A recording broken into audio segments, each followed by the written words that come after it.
The Permatex Professional Windshield Repair Kit makes permanent airtight repairs on most shipped windshields up to 1 1/4 inches can be repaired in minutes with a state-of-the-art repair. Use the enclosed push pin to clean any loose pieces of glass from the damaged area.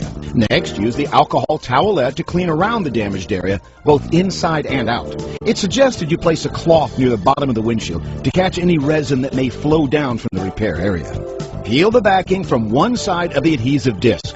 With the tab pointing upward, line up the hole in the adhesive disc with the center of the damage. Apply the adhesive disc to the windshield, making sure the entire disc makes contact with the windshield. Check the underside of the disc from inside the vehicle to make sure there are no air bubbles. It's very important to have a clean, air bubble-free seal with the adhesive disc. Next, peel off the backing from the other side of the adhesive disc. Line up the tab on the pedestal with the tab on the adhesive disc and press firmly, making sure there are no air bubbles and there is a tight seal. Remove the cap from the resin tube. With the tip away from your face and the painted surfaces of your vehicle, cut off approximately 1/8 of an inch to open up the tube. Place the stem of the resin tube into the pedestal opening and carefully squeeze the tube to load resin into the pedestal. Any residual resin from the tip of the tube, replace the cap and save the remaining resin for future use. Next, make sure the plunger is pushed all the way into the syringe and carefully and gently twist the syringe into the pedestal. The fit between the syringe and the pedestal should be quite tight. Holding the syringe with one hand, gently pull the plunger upward with the other hand to the second lowest indent setting. Lock it into the lowest indent setting by turning the plunger indent into the clip. The spring clip system will secure the plunger in place. This action acts as a vacuum, drawing the air out of the brake, leaving the resin with no air.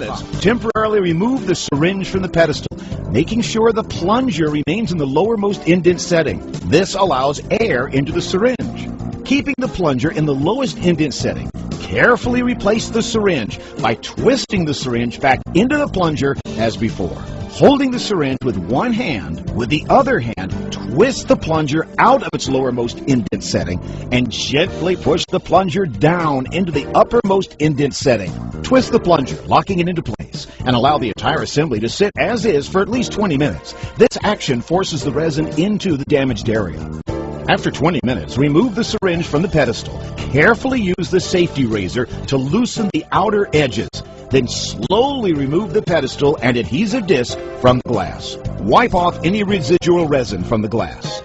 Remove the cap from the resin tube and carefully apply a bead of resin into the hole of the damaged area. Place the yellow curing strip over the damaged area to hold in the resin. Remove any air bubbles by using the safety razor to lightly smooth over the curing strip. Move the vehicle to direct sunlight and let it sit in direct sunlight for 15 minutes. The resin will cure with natural UV sunlight. On cloudy days, at least 1 hour of cure time will be required. Once the resin has cured, carefully remove the curing strip by peeling it away from the windshield. If the surface of the glass is uneven, use the safety razor to remove any excess cured resin. Clean the windshield one more time